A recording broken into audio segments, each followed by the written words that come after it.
जीवन में खुश रहना सबसे जरूरी है। अगर हम खुश हैं तो हमें किसी से डरने की जरूरत नहीं है। हम अपने जीवन में जो चाहें उसे हासिल कर सकते हैं। दोस्तों, ये कहानी हमें कुछ ऐसे ही बातें सिखाते हैं। कहानी कुछ ऐसी है। एक बार की बात है, एक खूबसूरत तितली थी जिसका नाम था रंगीन पंख। ये तितली अपने रंग बिरंगे पंखों के लिए जानी जाती थी। ये तितली एक बड़े पेड़ के नीचे के फूलों पर बैठकर मधुपान कर रही थी। तभी एक छोटा लड़का उस पेड़ के पास आया। लड़के ने तितली को देखा और बहुत खुश हुआ। उसने तितली को पकड़ने के लिए अपना हाथ बढ़ाया। तितली ने लड़के का हाथ देखकर डर गई। यह तुरंत उड़ गई और एक दूसरे पैर पर जा बैठी। लड़का भी तितली के पीछे पीछे भागा।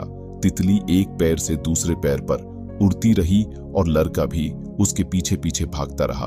अचानक तितली एक फूल पर बैठ गई।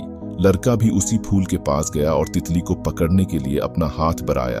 तितली ने लड़के के हाथ को देखा और सोचा कि अब तो यह पकड़ी ही जाएगी। तभी लड़के की मां ने उसे आवाज दी। लड़का अपनी मां की आवाज सुनकर पीछे मुड़ा। तितली ने इस मौके का फायदा उठाया और उड़कर दूर जा गई। लड़का भी तितली के पीछे पीछे भागा, लेकिन वह तितली को नहीं पकड़ पाया। तितली एक फूल से दूसरे फूल पर उड़ती रही। ये तितली को बहुत मजा आ रहा था। ये सोच रही थी कि अगर यह लड़का इसे पकड़ लेता तो ये कभी उड़ नहीं पाती। तितली एक फूल पर बैठी और सोचने लगी कि जीवन में खुश रहना सबसे जरूरी है। अगर हम खुश हैं तो हमें किसी से डरने की जरूरत नहीं है।